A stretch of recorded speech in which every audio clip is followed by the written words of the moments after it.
यीशु बुला रहा, यीशु बुला रहा, तेरा नाम ले लेकर तुझे यीशु बुला रहा, यीशु बुला रहा,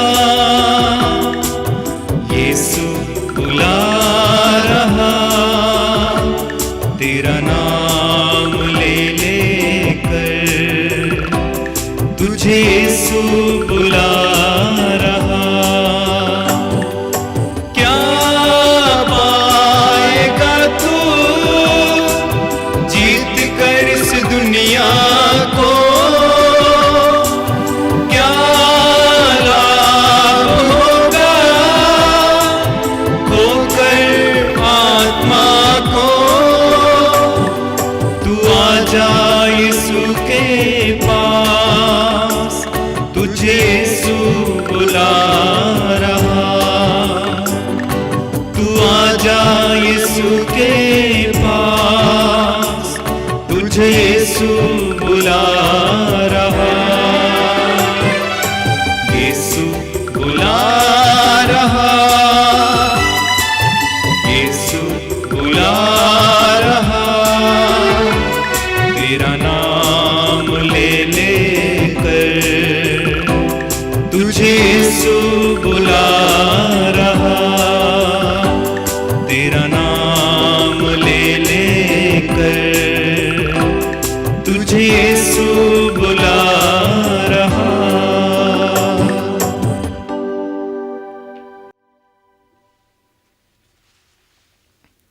आइए आज का मिस्सा बलिदान शुरू करते हैं। पिता और पुत्र और पवित्र आत्मा के नाम पर आमीन। हमारे प्रभु यीशु ख्रिस्त की कृपा, ईश्वर का प्रेम तथा पवित्र आत्मा का सहचर्य आप सबों को प्राप्त हो। और आपको भी। ख्रिस्त में प्यारे भाइयों और बहनों, आज माता कलीसिया ईश्वरीय दया का त्यौहार मनाती है। और कलीसिया जब इस त्यौहार को मनाती है तो हर एक विश्वासियों को ईश्वर के प्रेम और दया पर मनन चिंतन करने के लिए आह्वान करती है। मैं विश्वास करता हूँ कि ईश्वर संसार को सिर्फ प्यार नहीं करता, बल्कि ईश्वर संसार को दया करता है और डूबते हुए संसार को, अंधकार में संसार में भटकते हुए मनुष्यों को, पाप के गर्त में गिरे हुए मनुष्यों को उठाने के लिए ईश्वर अपने इकलौते पुत्र को भेजते हैं, जिसके बारे में यूहन्ना लिखते हैं, ईश्वर ने संसार को इतना प्यार किया कि उसने उसके लिए अपने इकलौते पुत्र को अर्पित कर दिया। जो उसमें विश्वास करता है उसका सर्वनाश ना हो बल्कि अनंत जीवन प्राप्त करे।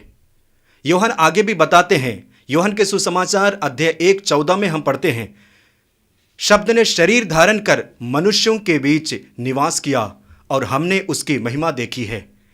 जी हाँ, इन सारी घटना ईश्वर के प्रेम और दया को दर्शाती है। यदि हम संपूर्ण बाइबल को देखेंगे तो संपूर्ण बाइबल में ईश्वर के प्रेम और दया का झलक हमें दिखाई पड़ता है। सबसे सुंदर घटना हम इजरायली जनता के बारे में पढ़ते हैं। इजरायली जनता ईश्वर की चुनी हुई प्रजा और जनता रही। इतना होने के बावजूद भी इजरायली जनता ईश्वर से भटक जाते हैं, ईश्वरीय मार्ग से भटक जाते हैं, लेकिन ईश्वर उनके पीछे पीछे जाते हैं और अपनी जनता को पुनः वापस लेके आते हैं। और ये ईश्वर के प्रेम को और ईश्वर के दया को दर्शाता है। मुक्ति का इतिहास को यदि हम मनन चिंतन करेंगे तो हम सिर्फ ईश्वर को ही नहीं पाएंगे कि वो संसार को प्यार करता है, संसार पर दया करता है, लेकिन यीशु मसीह भी अपने पिता की तरह संसार को प्यार करता है और अपनी जनता को और उनकी दया करता है। इसीलिए प्रभु यीशु ने अपने शरीर को तोड़ा और अपने शरीर से अपने लहू को बहाया, जिसके बारे में हम लूकस के सुसमाचार अध्याय 22 वाक्य 14 में पढ़ते हैं और आगे हम पढ़ते हैं, जहां पे यीशु और अपने शिष्यों के बारे में दर्शाया गया है, अर्थात अंतिम ब्यालू के बारे में। यीशु ने अपने हाथों में रोटी लिया, स्वर्ग की ओर उठाया, धन्यवाद की प्रार्थना पढ़ा, इसके बाद में रोटी को तोड़ते हैं और शिष्यों को देते हैं, इसे लो और खाओ, यह मेरा शरीर है, इसे लो और पियो, यह मेरा रक्त है। क्रिस्त में प्यारे भाइयों और बहनों, मैं मानता हूं कि यीशु मसीह का यह कार्य प्रेम और दया का चिन्ह है। आज जब हम इस त्योहार को मनाते हैं तो कलीसिया और प्रभु यीशु मसीह हमसे यही आह्वान करते हैं कि हम ईश्वर के प्रेम में बढ़े, ईश्वर के दया और अनुकंपा में दिन प्रतिदिन बढ़ते जाएं। और कहा जाता है कि जब हम मिस्सा बलिदान में भाग लेते हैं, हम ईश्वर की तरह यीशु मसीह के जैसा बनने के लिए अपने आप को तैयार करते हैं। यीशु जो प्रेमी है, यीशु जो दयालु है, यीशु जो करुणामय है, हम भी बनने का प्रयास करते हैं। लेकिन हमारे जीवन में एक बाधा है और वो है पाप, जिसके माध्यम से हम प्रेमी नहीं बन सकते हैं, जिसके माध्यम से हम दयालु नहीं बन सकते हैं, जिसके माध्यम से हम करुणामय नहीं बन सकते हैं। तो आइए हम अपने पापों को देखें और अपने पापों के प्रति पश्चाताप करें, ताकि आज के मिस्सा बलिदान में योग्य रीति से भाग ले सकें।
सर्वशक्तिमान ईश्वर हम लोगों पर दया करे और हमारे पाप क्षमा कर हमको अनंत जीवन प्रदान करे।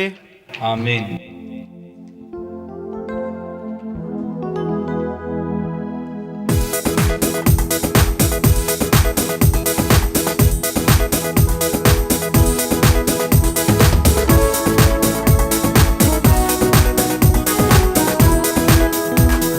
सब जन मिलकर गाए हम ईश्वर की महिमा, भूमंडल के मानव को शांति मिले समाधान। सब जन मिलकर गाए हम ईश्वर की महिमा, भूमंडल के मानव को शांति मिले समाधान। हम तेरा गुण गाते, धन्य तुझे कहते, तेरी प्रशंसा तेरी पूजा महिमा तेरी गाते। सब जन मिलकर गाए हम ईश्वर की महिमा, भूमंडल के मानव को शांति मिले समाधान। परम पिता प्रभु ईश्वर, स्वर्ग धरा के स्वामी, बलशाली पिता हमारे, महिमा तेरी होवे। सब जन मिलकर गाए हम ईश्वर की महिमा, भूमंडल के मानव को शांति मिले समाधान। हे प्रभु यीशु मसीहा, सुत परमेश्वर के, आप जगत के हरने वाले, विनती हमारी सुन। सब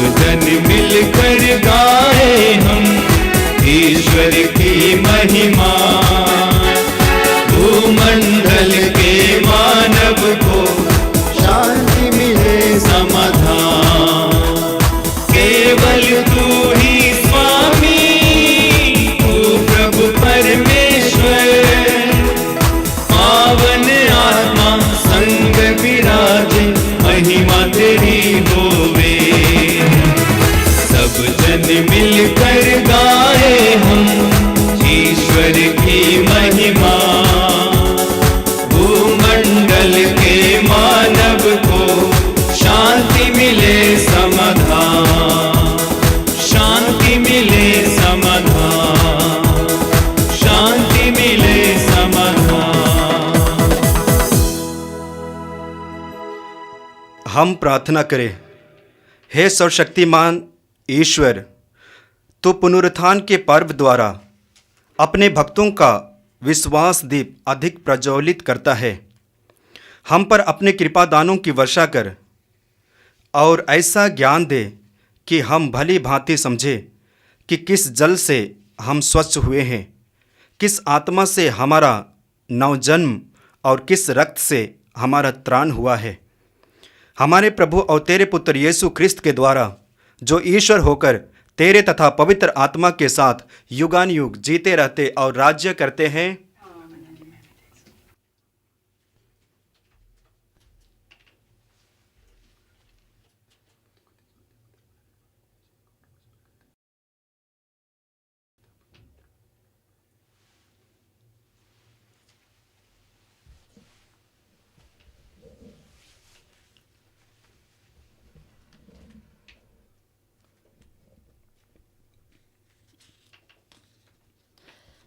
पास्का का दूसरा इतवार।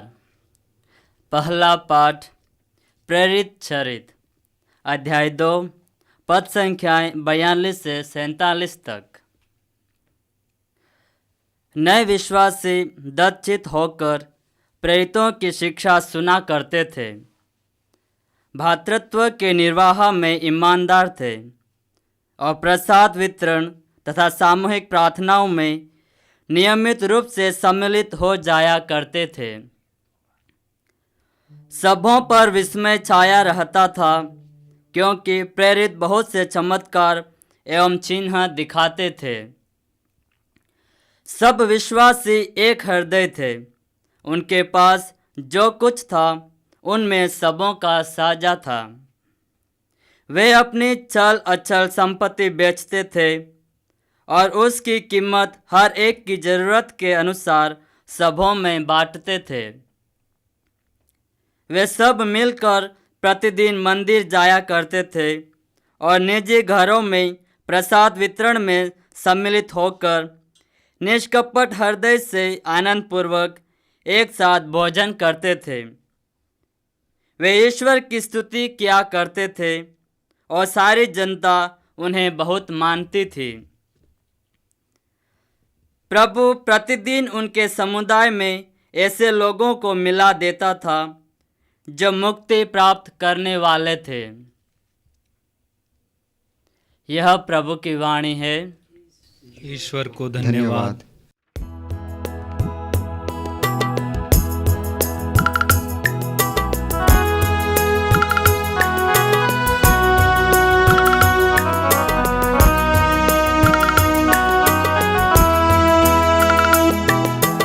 वचन तेरा है प्रभु, जीवन की ज्योति है। वचन तेरा है गुरु, अनंत जीवन है। वचन तेरा है प्रभु, जीवन की ज्योति है। वचन तेरा है गुरु, अनंत जीवन है। दिव्य वचन तेरा भक्ति से सुन लूंगा, मधुर वचन तेरा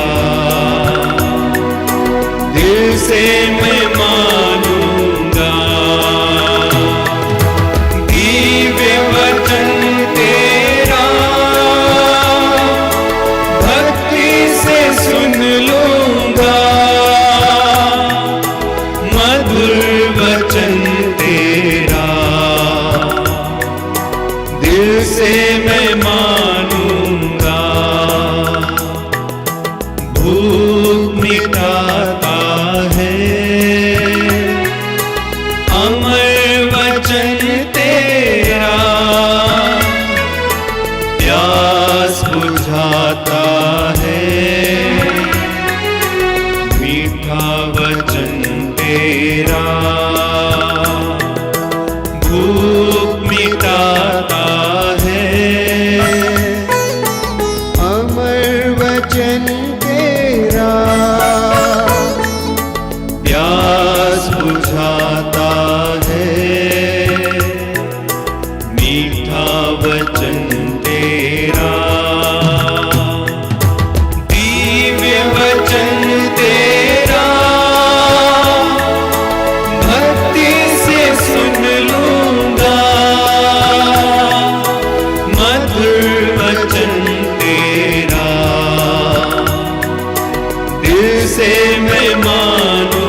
दूसरा पाठ पेतरुस का पहला पत्र अध्याय 1 पद संख्या 3 से 9 तक।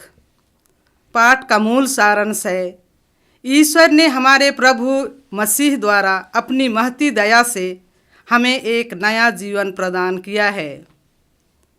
धन्य है ईश्वर हमारे प्रभु ईसा मसीह का पिता। मृतकों में से मसीह के पुनरुत्थान द्वारा उसने अपनी महती दया से हमें जीवंत आशा से परिपूर्ण नवजीवन प्रदान किया, जो विरासत आप लोगों के लिए स्वर्ग में रखी हुई है।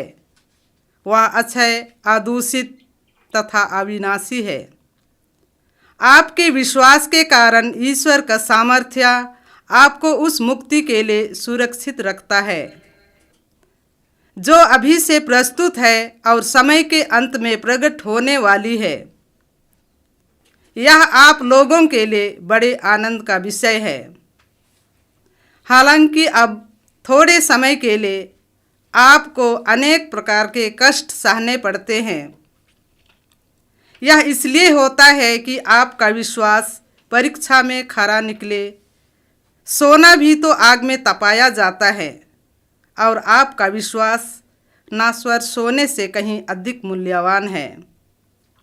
इस प्रकार यीशु के प्रकट होने के दिन आप लोगों को प्रशंसा, सम्मान तथा महिमा प्राप्त होगी। आपने उन्हें कभी नहीं देखा, फिर भी आप उन्हें प्यार करते हैं और उन्हें देखे बिना आप अब उनमें विश्वास करते हैं। जब आप लोग अपने विश्वास का प्रतिफल अर्थात अपनी आत्मा की मुक्ति प्राप्त करेंगे तो एक अकथनीय तथा दिव्य उल्लास के साथ आनंदित हो उठेंगे। यह प्रभु की वाणी है। ईश्वर को धन्यवाद।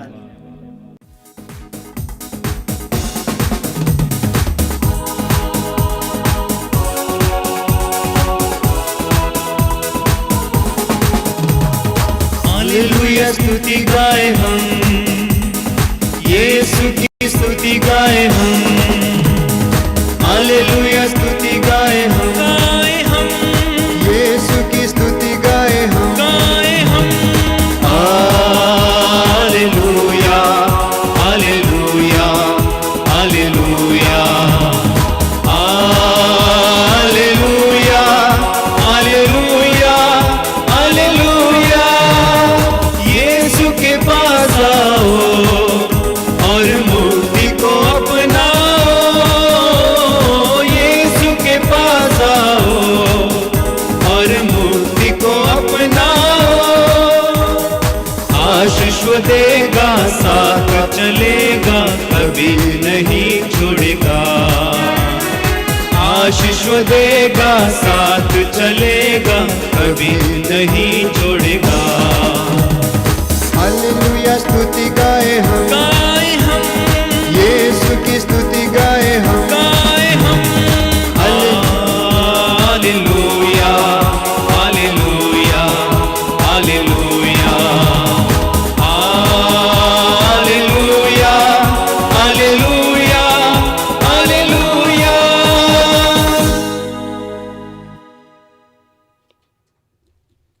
प्रभु आप लोगों के साथ हो और आपके साथ भी।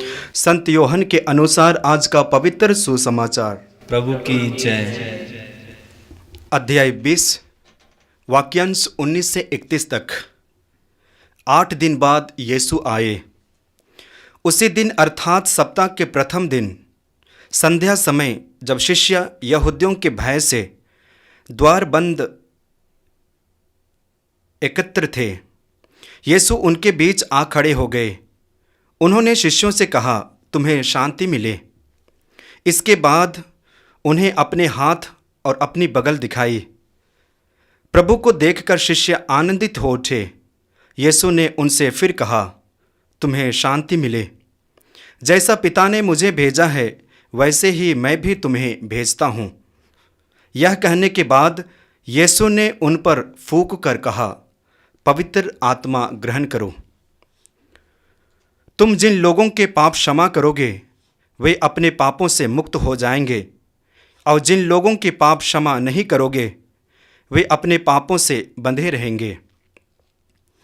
यीशु के आने के समय 12 में से एक थॉमस, जो यमल कहलाता था, उनके साथ नहीं था। दूसरे शिष्यों ने उनसे कहा, हमने प्रभु को देखा है। उसने उत्तर दिया, जब तक मैं उसके हाथों में कीलों का निशान ना देखूं, कीलों की जगह पर अपनी उंगली ना रख दूं और उनकी बगल में अपना हाथ ना डाल दूं, तब तक मैं विश्वास नहीं करूंगा। 8 दिन बाद उनके शिष्य फिर घर के भीतर थे और थॉमस उनके साथ था। द्वार बंद होने पर भी यीशु उनके बीच आ खड़े हो गए और बोले, तुम्हें शांति मिले। तब उन्होंने थॉमस से कहा, अपनी उंगली यहाँ रख दो, देखो ये मेरे हाथ है। अपना हाथ बढ़ाकर मेरी बगल में डालो और अविश्वासी नहीं बल्कि विश्वासी बनो। थॉमस ने उत्तर दिया, मेरे प्रभु, मेरे ईश्वर। यीशु ने उनसे कहा, क्या तुम इसलिए विश्वास करते हो कि तुमने मुझे देखा है? धन्य है वे जो बिना देखे ही विश्वास करते हैं। यीशु ने अपने शिष्यों के सामने और बहुत से चमत्कार दिखाए जिनका विवरण इस पुस्तक में नहीं दिया गया है। इनका ही विवरण दिया गया है जिससे तुम विश्वास करो कि यीशु ही मसीह ईश्वर के पुत्र हैं और विश्वास करते हुए उनके नाम द्वारा जीवन प्राप्त करो। यह प्रभु का दिव्य सुसमाचार है। ख्रीस्त प्रभु की जय। ख्रिस्त में प्यारे भाइयों और बहनों, मैं मानता हूं कि हम विश्वासियों का जीवन यीशु के बिना बिल्कुल शून्य, अर्थहीन और प्रभावहीन है। लेकिन जैसे ही प्रभु यीशु हमारे जीवन में आते हैं, हमारे जीवन के करीब में आते हैं, हमारा जीवन बदल जाता है। और जब हम यीशु के साथ होते हैं, हम अपने जीवन को यीशु में लगाते हैं, हमारे जीवन में रौनक आ जाता है। बाइबल में कई ऐसे घटनाएं हैं जो यीशु के बिना जीवन और यीशु के साथ जीवन के बारे में वर्णन है। आइए हम देखते हैं यीशु के बिना जीवन। लूकस के सुसमाचार अध्याय 2 वाक्यांश 41 से 50 के बीच में देखते हैं मरियम, यूसुफ और यीशु के बारे में। प्रथा के अनुसार मरियम, यूसुफ और यीशु मंदिर जाते हैं। कारणवश यीशु मंदिर में खो जाते हैं। और जब माता पिता को पता चलता है कि यीशु खो गए हैं, तब तक यीशु को ढूंढते हैं जब तक उन्होंने यीशु को पाया नहीं। यदि हम प्रश्न पूछेंगे मरियम और यूसुफ ने यीशु को क्यों ढूंढा, पहली बात, यीशु उनके पुत्र। दूसरी बात, क्योंकि उन्होंने उनसे प्यार किया और प्यार करते हैं। और तीसरी बात, हम मानते हैं कि यीशु के बिना उनका जीवन सुनसान और बिल्कुल खाली और खोखला रहा। दुख और संकट, भय, ये सारी चीजें रहा और इसीलिए यीशु को ढूंढते हैं। हम विश्वासियों के जीवन में देखते हैं जब हमारे जीवन से यीशु निकल जाते हैं, जब हम यीशु को छोड़ देते हैं, हमारे जीवन में भी यही होता है। हम इधर उधर दौड़ने लगते हैं, यहाँ वहाँ जाने लगते हैं, अन्य लोगों से मिलने लगते हैं, विचलित होते हैं, घबराहट जीवन में महसूस करते हैं। दूसरी घटना हम पढ़ते हैं मार्कुस के सुसमाचार अध्याय 6 वाक्यांश 47, 48 और आगे पढ़ते हैं। वहां पे शिष्यों और यीशु के बारे में पढ़ते हैं। शिष्य यीशु के बिना नाव पर सवार होते हुए समुद्र पार कर बेतसैदा के लिए रवाना होते हैं और बीच समुद्र में जाके उनका नाव रुक जाता है क्योंकि आंधी तूफान उठने लगा, आंधियां चलने लगी और विपरीत प्रतिकूल वायु बहने लगी। नतीजा क्या होता है? जिस नाव में शिष्य बैठे हुए थे वो नाव डूबने डूबने को हो जाता है। और इसी बात को देखकर यीशु समुद्र पर चलते हुए अपने शिष्यों को बताने के लिए आते हैं, किंतु शिष्य यीशु को देखकर डर जाते हैं, घबरा जाते हैं और प्रश्नमय होते हैं और प्रश्न पूछते हैं कि ये प्रेत है, भूत है। हम विश्वासियों के जीवन में देखते हैं जब जब हम प्रभु यीशु को हमारे जीवन से निकाल दिए हैं, तब तक हम डर का महसूस, भय और घबराहट महसूस करते हैं। जैसे शिष्यों ने किया, ठीक इसी प्रकार हर एक विश्वासियों के जीवन में होता है जब यीशु मसीह हमारे जीवन से निकल जाते हैं। आगे हम पढ़ते हैं यूहन्ना के सुसमाचार अध्याय 20 में पढ़ते हैं, वाक्य 1 में पढ़ते हैं, मरियम मगदलेना कब्र के पास में जाती है उदास, हताश और निराश होकर, क्योंकि यीशु उनके साथ नहीं थे। यूहन्ना के सुसमाचार अध्याय 20 वाक्य 11 में पढ़ते हैं, मरियम रोते विलखते हुए कब्र के पास में जाती है। वचन में लिखा हुआ है कि रोते हुए विलखते हुए वह झुकती है और कब्र में दृष्टि को डालती है, किंतु यीशु नहीं दिखाई दिए, क्योंकि यीशु उनके साथ अब नहीं रहे। नतीजा क्या होता है? बिलखने लगी, रोने लगी। ठीक इसी प्रकार हम विश्वासियों के जीवन में होता है। हम रोते हैं, तड़पते हैं, ढूंढते हैं, दुख महसूस करते हैं जब यीशु हमारे जीवन से ओझल हो जाते हैं। और आज के सुसमाचार में हम पढ़ते हैं, यूहन्ना के सुसमाचार अध्याय 20 वाक्य 19 में पढ़ते हैं, यीशु के शिष्य यहूदियों से डरे हुए थे और डर के वजह बंद कमरे में एकत्र बैठे हुए थे। यानी कि डर के कारण शिष्यगण कमरे में प्रवेश कर द्वार बंद कर दिए, खिड़कियां बंद कर दिए। नतीजा क्या होता है? जीवन में घबराहट, नतीजा क्या होता है? जीवन में संकट और अन्य चीजें होती है।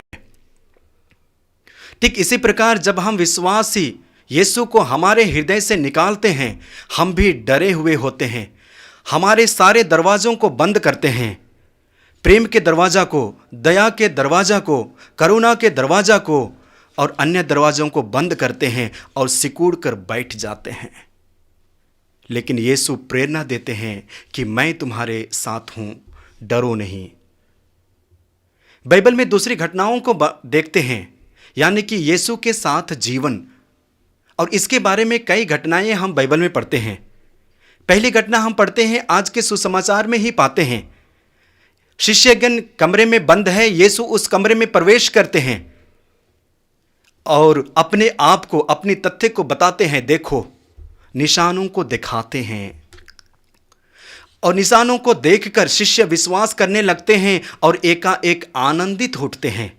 तो जब यीशु हमारे जीवन में आते हैं तो हम आनंद से भर जाते हैं। जैसे हम देखते हैं मरियम के जीवन में यीशु आए, मरियम आनंद से भर गई। एलिजाबेथ के जीवन में यीशु आए, मरियम के साथ एलिजाबेथ खुशियों से भर जाती है। ठीक इसी प्रकार हर एक विश्वासियों के जीवन में हम देखते हैं, जब यीशु मसीह हमारे साथ होते हैं, हमारे मन और हृदय में निवास करते हैं, हमारे जीवन में खुशियां और आनंद महसूस होने लगता है। और यीशु के शिष्यों को हम देखते हैं, जैसे ही उन्होंने यीशु को देखा, पहला विश्वास किया और उनके विश्वास को देखकर यीशु ने उन्हें फूंक कर कहा, पवित्र आत्मा ग्रहण करो। और एकाएक यीशु के शिष्य पवित्र आत्मा को ग्रहण करते हैं और तब से पवित्र आत्मा के अधीन जीवन जीते हैं। और शिष्य पवित्र आत्मा के अधीन जीवन जीकर वचन की घोषणा करने लगते हैं, लोगों को बताने लगते हैं कि हमने पुनर्जीवित यीशु को देखा है, हमने पुनर्जीवित यीशु का अनुभव किया है। ये प्रचार करने लगते हैं और उनकी वाणियों को, उनकी शिक्षा को और उनकी साक्ष्य को सुनकर विश्वासियों की संख्या बढ़ते जाती है और अंत में शिष्यगण विश्वासियों का समूह का निर्माण करते हैं। और विश्वासियों का समूह का निर्माण का आधार यीशु है और दूसरा पवित्र आत्मा है। और जैसे हम देखते हैं विश्वासियों का आधार, अर्थात विश्वासियों के समूह का आधार विश्वास और पवित्र आत्मा है, उनका जीवन बदल जाता है। और जिसके बारे में पहला पाठ वर्णन करता है। पहला पाठ में बताया गया है कि विश्वासियों का समूह एक ऐसा समूह था, हम मान सकते हैं कि ईश्वर उस समूह में निवास करते हैं। समूह के हर एक लोग ईमानदारी का जीवन जीते हैं, प्रतिदिन प्रार्थना करते हैं, नित्य प्रार्थना करते हैं, सब कुछ को साझा रखते हैं और एक मन एक हृदय के अनुसार जीवन जीते हैं। और अंत में समूह के हरेक लोग खुशी और आनंद का महसूस करते हैं। ये गुण और ये चरित्र है जो व्यक्ति ईश्वर में जीवन जीता है और पवित्र आत्मा के अधीन जीवन जीते हैं। आज कलीसिया हरेक मनुष्य से, हरेक विश्वासियों से यही आह्वान करती है कि हम भी हमारे विश्वासी और विश्वासी गण के अनुसार जीवन जिए, जो हम पहला पाठ में सुने हैं। पेतरुस आगे बताते हैं कि जो व्यक्ति यीशु मसीह में जीवन जीता है और पवित्र आत्मा के अधीन जीवन जीता है, उनके जीवन में खुश जरूर है, उनके जीवन में आनंद जरूर है, लेकिन उनके आनंद और खुशियों के साथ साथ दुख भी है। इसलिए पेतरुस अपने पहले पत्र अध्याय 1:6 में बताते हैं, यह आप लोगों के लिए आनंद का विषय है, किंतु थोड़े समय दुख और कष्ट झेलने पड़ेंगे। आगे बताते हैं, सोना आग में तपाया तो जाता है, क्या आपका विश्वास नश्वर सोना से कहीं अधिक मूल्यवान नहीं है? जी हाँ, हमारा विश्वास नश्वर सोना से कहीं अधिक महत्वपूर्ण है और अधिक मूल्यवान है। और हम मानते हैं, सुसमाचार के दूसरे भाग में हम पढ़ते हैं संत थॉमस के बारे में। वे कहते हैं कि मैं जब तक प्रभु यीशु के हाथों और शरीर में निशान ना देखूं, तब तक मैं विश्वास नहीं करूंगा। एक तरह से संत थॉमस अपना विश्वास को परीक्षा में डालते हुए पक्का करना चाहते हैं, और अंत में नतीजा होता है कि यीशु उनके पास साक्षात उपस्थित होते हैं और कहते हैं, थॉमस ये मेरे हाथ है। थॉमस रखते हैं, विश्वास करते हैं, कहते हैं कि मेरे प्रभु, मेरे ईश्वर। जी हाँ, हर एक विश्वासियों के जीवन में यही होना चाहिए कि हमारा विश्वास दुख के कारण, संकट के कारण एक परीक्षा में होता है, परख में आता है, तब हमारा विश्वास मजबूत होता है। और कलीसिया हर एक विश्वासियों के लिए, हर एक विश्वासियों को आह्वान करती है कि हम भी ऐसे ही जीवन जिए। आजकल हम पढ़ते हैं कि प्रभु यीशु मसीह बार बार शिष्यों को दिखाई दे रहे हैं। ऐसा क्यों? यीशु मसीह, मैं मानता हूं कि पुनर्जीवित होने के तुरंत बाद स्वर्ग आरोहण कर सकते थे, लेकिन यीशु ने ऐसा नहीं किया, क्योंकि उन्होंने चाहा कि कुछ पल अपने शिष्यों के साथ समय व्यतीत करें, क्योंकि यीशु उनके साथ कुछ समय के लिए ओझल हो गए थे और शिष्य तितर वितर हो गए थे। और उन्हीं को एकत्र करने के लिए, उनके विश्वास को मजबूत करने के लिए यीशु 40 दिन तक पुनरुत्थान के बाद में इस संसार पर रहते हैं और जगह जगह पे दर्शन देकर उनका विश्वास को मजबूत करते हैं। तो आइए, जब हम आज दया का त्यौहार मनाते हैं, ईश्वरीय दया का त्यौहार मनाते हैं, हम ईश्वर से प्रार्थना करें कि ईश्वर हम विश्वासियों को ईश्वर के प्रेम और दया में दिन प्रतिदिन बढ़ने के लिए विशेष आशीष और कृपा प्रदान करें। आइए हम अपने विश्वास की घोषणा करते हुए बोलें, सर्वशक्तिमान पिता ईश्वर पर विश्वास करते हैं और उसके इकलौते पुत्र हमारे प्रभु यीशु ख्रिस्त में विश्वास करते हैं, जो पवित्र आत्मा के द्वारा गर्भ में आए और कुंवारी मरियम से जन्मे। उन्होंने पोंतुस पिलातुस के शासन काल में दुख भोगा, वह क्रूस पर चढ़ाए गए, दफनाए गए और अधोलोक में उतरे। वह तीसरे दिन मृतकों में से जी उठे, स्वर्ग गए, सर्वशक्तिमान पिता ईश्वर के दाहिने विराजमान है और वहाँ से जीवितों और मृतकों का न्याय करने को आएंगे। हम पवित्र आत्मा, पवित्र कैथोलिक कलीसिया, धर्मियों की सहभागिता, पापों की क्षमा, शरीर के पुनरुत्थान और अनंत जीवन पर विश्वास करते हैं। आमीन। प्यारे भाई बहनों, यीशु ख्रिस्त मृतकों में से जी उठे हैं। यह आनंद का समय है जिसे प्रभु ने रचा है, इसलिए हम कृतज्ञता के साथ ईश्वर से प्रार्थना करें, हे पिता हमारी प्रार्थना सुन। हे पिता हमारी प्रार्थना सुन।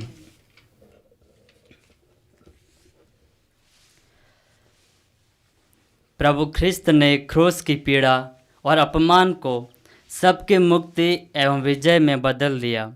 उन्हीं को सब कोई माने तथा उनकी आराधना करे। हम प्रार्थना करें। हे पिता हमारी प्रार्थना सुन। पास्का का दिव्य प्रकाश हमारे सभी ख्रिस्तीय भाई बहनों पर चमके और प्रभु के आनंद और शांति से उनका हृदय भर दे। हम प्रार्थना करें। हे पिता हमारी प्रार्थना सुन। जो ख्रिस्तीय धर्म के नाते दुख सहते और मर जाते हैं, उन्हें पुनर्जीवित मुक्तिदाता मन का साहस और अनंत जीवन की आशा प्रदान करें। हम प्रार्थना करें। हे पिता हमारी प्रार्थना सुन। जो विश्वासी इस वेदी से ख्रिस्त का शरीर और रक्त ग्रहण करने वाले हैं, वे प्रभु के प्रतापी पुनरुत्थान के सहभागी बन जाएं। हम प्रार्थना करें। हे पिता हमारी प्रार्थना सुन। हम उन सभी भाई बहनों को याद करें जो कोरोना वायरस से पीड़ित है। प्रभु उन्हें अपने पवित्र हाथों से छू ले और उन्हें स्वास्थ्य प्रदान करें। हम प्रार्थना करें। हे पिता हमारी प्रार्थना सुन। हे प्रभु, हमें पास्का के कृपा दानों से भर दे, या स्वर्गीय भोजन उचित रीति से ग्रहण करने के लिए हमें शुद्ध कर, कि हम पुनर्जीवित ख्रिस्त के साथ एक नया जीवन पथ अपना सके। इन्हीं प्रभु ख्रिस्त के द्वारा आमीन।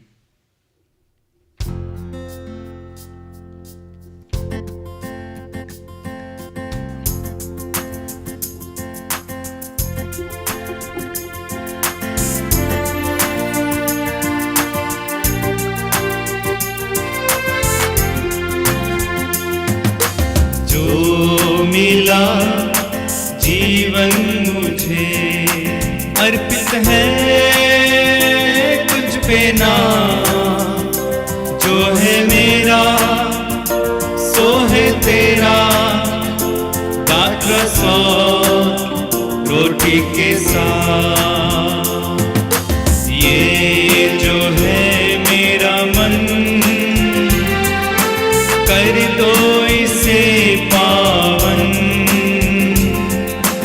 इस पे पड़े तेरी छाया, सुंदर बने जीवन। जो मिला जीवन मुझे अर्पित है तुझ पे ना, जो है मेरा सो है तेरा, दात्र सौ रोटी के साथ। भाइयों और बहनों, प्रार्थना कीजिए कि सर्वशक्तिमान पिता ईश्वर मेरा और आप लोगों का यह बलिदान ग्रहण करें।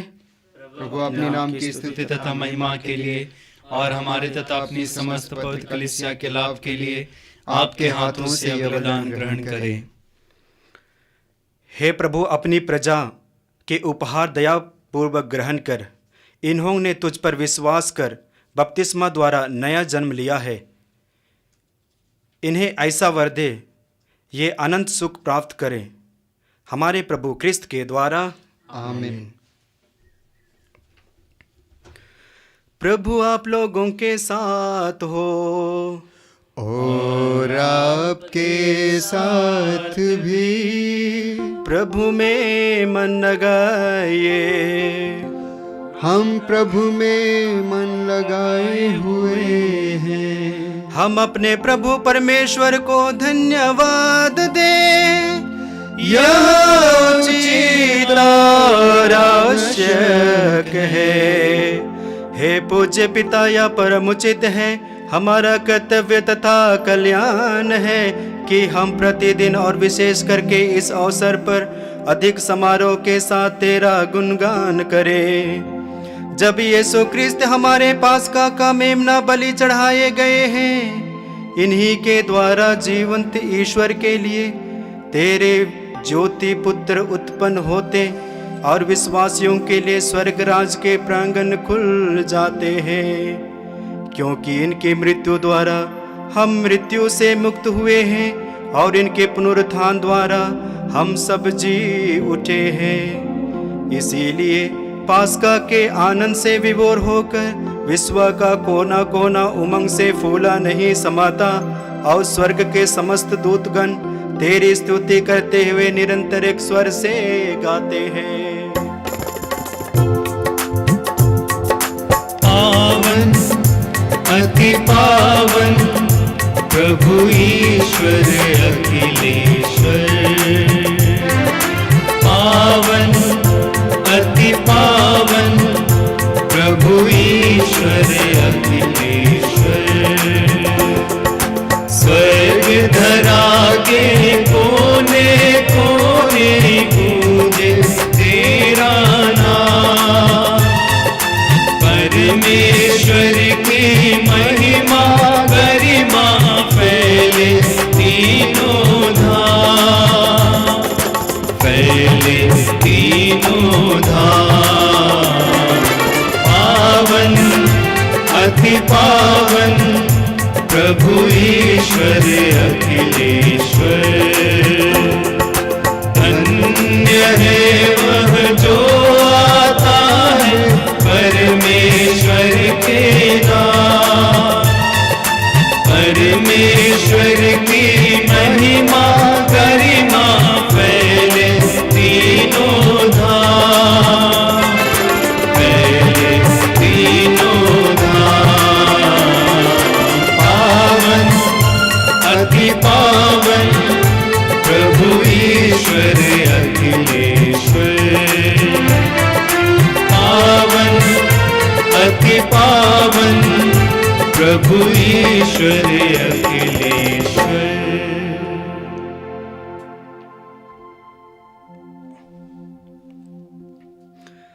हे परमपिता, तो वास्तव में पवित्र है, सारी पवित्रता का स्रोत है।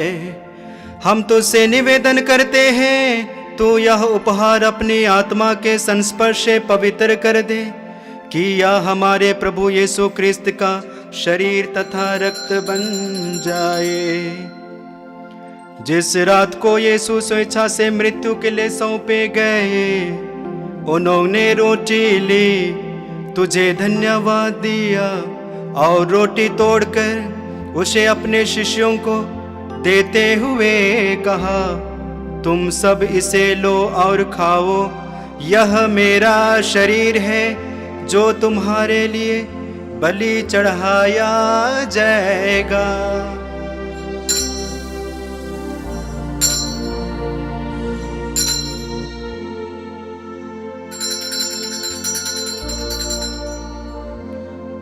इसी भांति भोजन के बाद उन्होंने कटोरा लिया, तुझे धन्यवाद दिया और उसे अपने शिष्यों को देते हुए कहा, तुम सब इसे लो और पियो, यह मेरे रक्त का कटोरा है, नवीन और अनंत व्यवस्थान का रक्त, जो तुम्हारे और सबों की पापों की क्षमा के लिए बहाया जाएगा। तुम मेरी स्मृति में यह किया करो।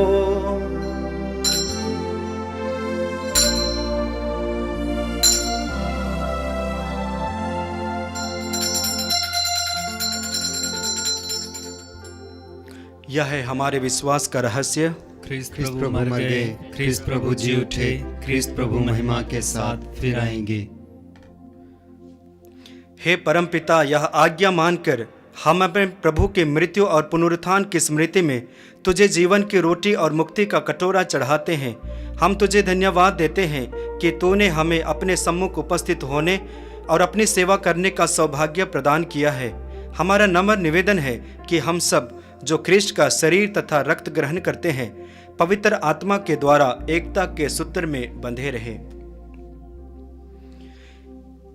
प्रभु और हमारे संत पिता फ्रांसिस, हमारे धर्माध्यक्ष यूजिन जोसेफ और सभी याजकों के साथ विश्वभर में फैली अपने कलीसिया की सुधि ले तथा इसे प्रेम में सिद्ध बना दे। हे प्रभु, हमारे उन बंधुओं की भी सुधि ले जो पुनरुत्थान की आशा में परलोक सिधा चुके हैं। उन्हें और सभी मृतकों को अपने पुण्य दर्शन का सौभाग्य प्रदान कर हम सब पर दया दृष्टि डाल कि हम भी अनंत जीवन के सहभागी बने और ईश्वर की माता धन्य कुंवारी मरियम, प्रेरित गण और सब संतों के साथ जो युग युग में तेरे विश्वस्त सेवक सेविकाएं बने रहें, तेरा स्तुति गान कर सके तेरे पुत्र यीशु ख्रिस्त के द्वारा। आइए हम त्रिएक ईश्वर का गुणगान एक साथ करें। इन्हीं प्रभु क्रिस्त के द्वारा, इन्हीं के साथ और इन्हीं में, हे सर्वशक्तिमान पिता परमेश्वर, पवित्र आत्मा के साथ तुझे समाधान तथा महिमा युगानुयुग मिलती रहती है। आमीन, आमीन, आमीन।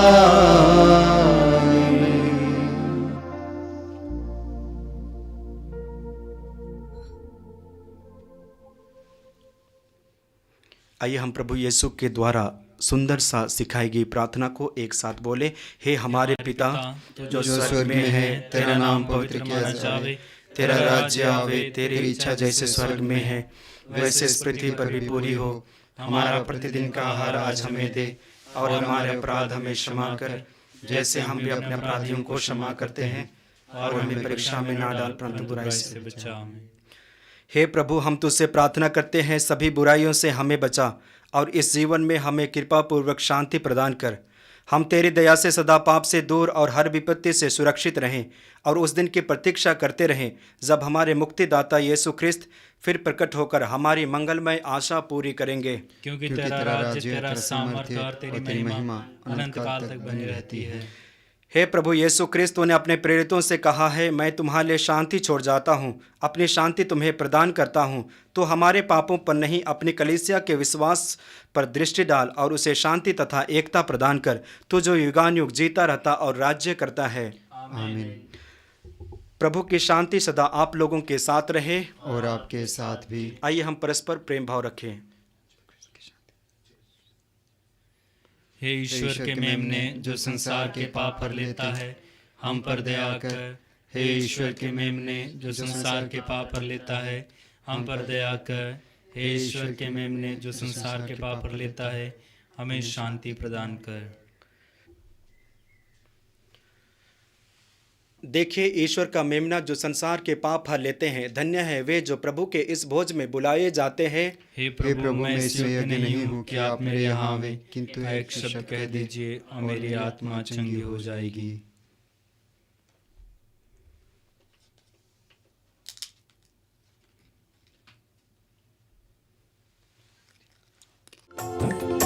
तेरे गीत गाऊं, तेरे संग रहूं मैं, पाऊं मैं जीवन का आनंद तुझ में प्रभु।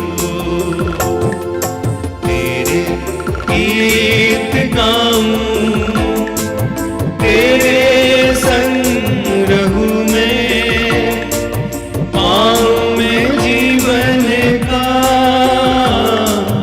आनंद तुझ में प्रभु। तू ही मेरी मंजिल प्रभु, तू है मेरा माँ।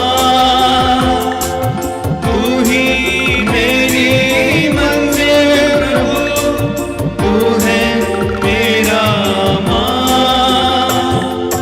तू है मेरा माँ।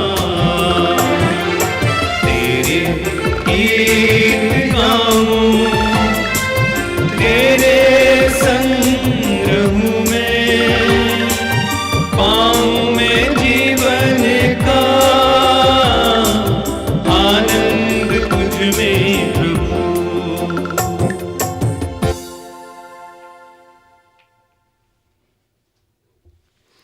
हम प्रार्थना करें। हे सर्वशक्तिमान ईश्वर, तेरी दया से हमने पास्का संस्कार ग्रहण किया है। इसका प्रभाव हमारे हृदय में सदा बना रहे। यह कृपा दे हमारे प्रभु ख्रिस्त के द्वारा। आमीन। प्रभु आप लोगों के साथ हो। और आपके साथ भी। सर्वशक्तिमान ईश्वर पिता और पुत्र और पवित्र आत्मा आप सबों को आशीर्वाद प्रदान करें। आमीन। आप लोग भी डाले। प्रभु की शांति आपके साथ रहे। Hallelujah, hallelujah. ईश्वर को धन्यवाद। Hallelujah, hallelujah.